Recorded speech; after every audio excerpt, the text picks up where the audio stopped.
Rojan baş binerînêja. Ez Elifcan Alkan. Ez ê her hefte bi geşedan û nûçeyên girîngên çar perçeyê Kurdistanê, rojhilata navîn û cîhanê bi bernameya panoramaya heftane li pêşverî we bim. Vê hefteyê di rojeva me de çalakî malbatên girtiyan, geşedanên li başûr, pîrozbahiya 25 mijdarê û herî dawî jî ji we re em ê qala bertekên krîza aboriyê lê Tirkiyeyê bikin. Li Bakurê Kurdistan û Tirkiyeyê zextên li ser girtiyan her diçe zêde dibe. Girtiyên nexweş nayên dermankirin û girtiyên ku înfaza wan qediyanê jî bi hincetên cudan nayên berdan. Malbatên girtiyan jî ji bo balê bikişînin zextên li ser girtiyan û ji bo berdana girtiyên nexweş û girtiyên ku înfaza wan qediyan e di 16 mijdarê de li Baroya Amedê dest bi nobeta edaletê kirin. Nobeta ku bi 4 malbatan dest pê kir, niha bi tevlîbûna 7 malbatan didome. Çalakî her roj nîv û saet yekê li Baroya Amedê dest pê dike û heta 4 êvarê didome. Her roj saziyekê rêxistinên civakê serdana malbatan dikin û piştgiriyê xwe tînin ziman. Malbat jî diyar dikin ku heta daxwazên wan pêk bên dê di nav çalakiyan de bin û bank li hemû malbatên girtiyan dikin ku tevlî nobetê bibin û bibin dengê girtiyan. Ji aliyê din ve jî nobeta edaletê ne tenê li Baroya Amedê. Li Rihayê ji aliyê Emîne Şen Yaşar ve jî tê domandin. Emîne Şen Yaşar jî ji bo şermezarkirina vê beedaletiyê ev 265 rojin. Ango ji nehê adara 2021 ve li ber Adliyaya Rihayê nobeta edaletê digiren. Emîne Şen Yaşar jî temu hemû nexweşiyên ku lê peyda bûne û her wiha tevê hemû zextên hikûmet û kujeran jî bi biryarê ku çalakiya xwe heta dawiyê bidomîne. Çalakiya mabatên şehîdanê Rojava jî ji bo girtina 5 cenazeyên gerîlan HPK ku di 28 Tebaqa 2021 de di encama kemîna hêzên PDK de jiyana xwe ji dest dabûn, ji 5 cotmehê de li ber deriyê Semel Kanêdanê destpêkirin didome. Malbatan ev 52 rojin cenazeyên zarokê xwe dixwazin. Lê heta niha jî ji aliyê PDK ve tu bersivek erênî negirtine. Ev demeke dirêce Başûrê Kurdistanê di nav krîzeke aborî diye. Ev krîz her diçe kûrtir dibe û êdîgelê başûr li hemberî polîtikanên hikûmetê nerazîbûnên xwe bi xwepêşandanan nîşan didin.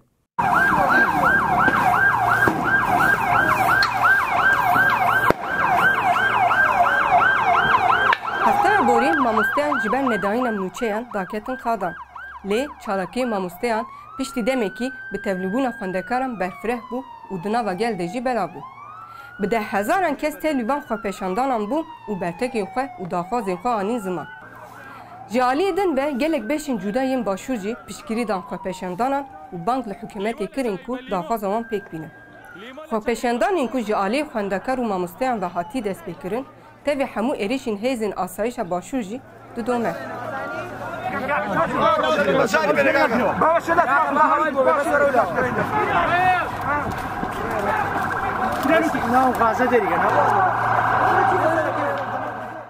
Wekî her sal, îsal jî di 25 mijdarê roja têkoşîna li dijî tundiya li ser jinan bi milyonan jin tevî hemû astengiyan jî daketin qadan. Yek ji van cîhan jî Kurdistan e. Li Kurdistanê ji Bakurê Kurdistanê heta Rojava, Başûrê Kurdistanê, Şengal, Mexmûrê jin bi pêşengiya sazî û rêxistinên jinan daketin qadan û her cûreyên tundiyê şermezar kirin.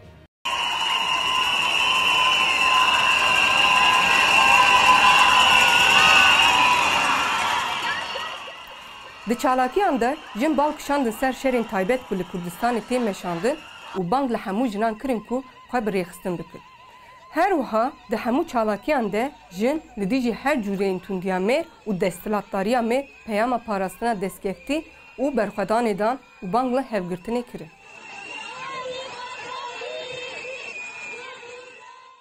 Di 23 mijdarê de piştî dolar 13 TL'yê derbas bû, bajarên Bakurê Kurdistanê di serî de li gelek bajarên Tirkiyeyê gel daketin qadan û banga îstîfakirina hikûmetê kir.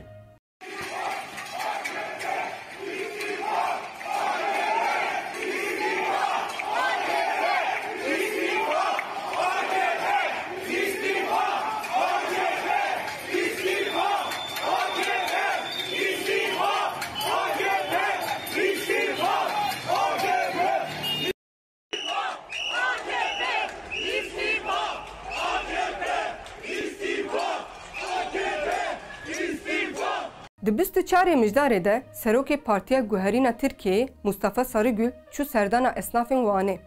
Di serdanê de esnafê bi navê Hecî Tunç ji Sarıgülê got ev der Kurdistanê. Esnaf Tunç piştî vê gotina xwe hat binçavkirin û dîsa hat berdan. Türkiye Değişim Partisi iktidarında herkes kendi görüşünü, kendi düşüncesini, kendi ırkını, kendi mezhebini özgür bir şekilde yaşayacak. Ne kadar çok kültür olursa Türkiye o kadar zenginleşir. O kadar zengin olur. Ne kadar dil o kadar mutluluk. Ne kadar zenginlik her şeye bağlıdır. Dile bağlıdır, ırka bağlıdır, örfe bağlıdır, kültüre bağlıdır. Doğu kültürü bambaşkadır. Doğuyu unutmayalım. Burası doğru bir arkadaşımız Siirt'te Kürdistan'dır. Bunu 1000 yıl, 2000 yıl önce Kürdistan'dı, gene de Kürdistan olacak. Wekî tê zanîn gotin û nîqaşa Kurdistanê ev demeke di rojeva siyaseta Tirkiyeyê ye. Ev nîqaş di 28 Cotmeyê de piştî serdana serokê İYİ Partî Meral Akşener'a Siirtê dest pê kiribû.